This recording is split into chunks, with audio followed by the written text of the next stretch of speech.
ओम ओम नमो भगवते वासुदेवाय। ओम सरस्वती महाभागे विद्ये कमल लोचने विद्यारूपी विशालाक्षी विद्याम देहि नमोस्तुते। ओम श्री सरस्वत्यै नमः। मित्रों, मैं संकटा प्रसाद मिश्र शिव शक्ति ज्योतिष में आपका स्वागत करता हूँ। आज आज चर्चा का विषय है शनि की साढ़े साती। शनि की साढ़े साती, जिसका नाम सुनकर ही लोग आदमी घबरा जाता है। और क्या वास्तव में शनि की साढ़े साती हर व्यक्ति के लिए हर समय खराब होती है? ऐसी लोगों की धारणा है, लेकिन ऐसा है नहीं। शनि की साढ़े साती में कर्म के अनुसार अच्छे परिणाम भी मिलते हैं। जैसा कि हम जानते हैं, शनि ग्रह मंदगामी ग्रह है। शनि का नाम ही शनैश्चर है। शनैश्चर मतलब धीमे चलने वाला। तो शनि देव जो है, ये 30 वर्षों में पूरी 12 राशियां यानी 360 डिग्री यानी पूरे ब्रह्मांड की परिक्रमा करते हैं, एक चक्कर लगाते हैं। जिसमें से अगर 30 को 12 राशियों में भाग दे दे तो 12 अढ़ाई 30 यानी 2.5 साल एक राशि में रहते हैं। अब शनि की साढ़े साती भारतीय ज्योतिष के अनुसार शनि ग्रह एक विशेष राशि चक्र में गोचर के दौरान होने वाली एक 7.5 साल की अवधि है।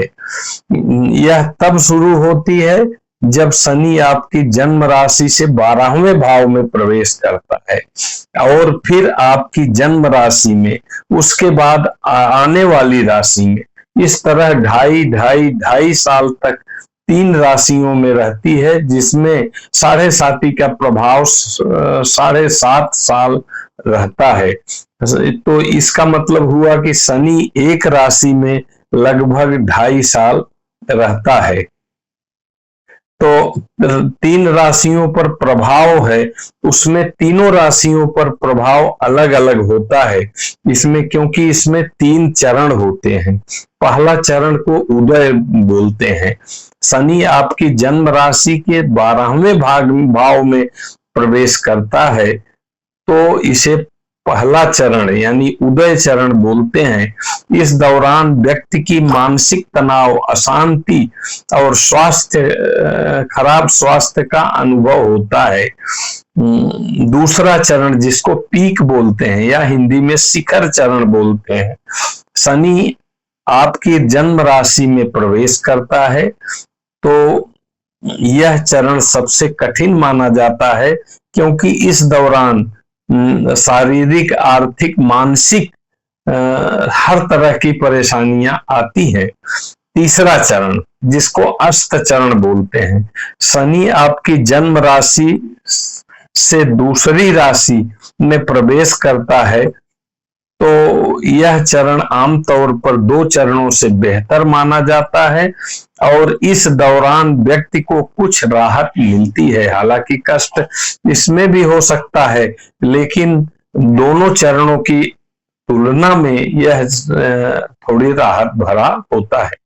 अब इसी तरह शनि की ढैया, जिसे लोग शनि की छोटी साढ़े साती कहते हैं, ज्योतिष में एक अवधि है जो लगभग 2.5 साल तक चलती है। यह तब होती है जब शनि किसी व्यक्ति की जन्म कुंडली में जन्म राशि से 4थे और 8वें भाव में गोचर करता है। गोचर मतलब घूमते हुए, ट्रांजिट करता है। तो इस दौरान लोगों को मानसिक तनाव, स्वास्थ्य संबंधी परेशानियां और आर्थिक तंगी का सामना करना पड़ता है। शनि की साढ़े साती और ढैया का प्रभाव। शनि की ढैया जातकों को मानसिक तनाव, आर्थिक समस्याएं, स्वास्थ्य समस्याएं देता है। यही चीज शनि की साढ़े साती में भी होता है। यह ध्यान रखना महत्वपूर्ण है कि शनि की साढ़े साती का प्रभाव प्रत्येक व्यक्ति के लिए अलग अलग होता है, क्योंकि हर व्यक्ति की कुंडली एक जैसी नहीं होती। तो व्यक्ति की जन्म कुंडली या लग्न चार्ट जिस बोलते हैं, लग्न कुंडली में शनि किस भाव में स्थित है, किस राशि में स्थित है, कितने डिग्री पर स्थित है, किसके साथ स्थित है, उस तरह से शनि अपना प्रभाव अलग अलग व्यक्ति के जीवन में अलग अलग तरह से डालता है, जिसे कर्मों के फल भी बोलते हैं। साढ़े साथी का प्रभाव, साढ़े साथी के दौरान व्यक्ति को कई चुनौतियों, परेशानियों और बाधाओं का सामना करना पड़ता है। कोई कार्य हम शुरू करते हैं, उसमें बाधा आ जाती है, कई तरह की परेशानियां आ जाती हैं। इस अवधि में परिवर्तन भी हो सकता है, स्थान परिवर्तन, व्यवसाय परिवर्तन भी हो सकता है। इस अवधि में आत्म विकास और परिवर्तन समय भी हो सकता है। इसके लिए धैर्य और दृढ़ संकल्प रहने की आवश्यकता होती है। कर्मों का फल, शनि को न्याय का देवता माना जाता है और साढ़े साथी के दौरान शनि को उसके कर्मों का फल मिलता है। जैसे शनि की तुला राशि में शनि उच्च का होता है, तुला मतलब तराजू, तो आपके अच्छे बुरे कर्मों को तौल कर उस हिसाब से शनि फल देता है। अब एक हम कुंडली यहाँ आपके सामने रखते हैं, जो वर्तमान में शनि मीन राशि में गोचर कर रहा है, यानी 12वें भाव। ये मेष लग्न की कुंडली मैंने बना रखा है, जिसमें शनि 12वें भाव यानी मीन राशि में स्थित है वर्तमान में। तो इसका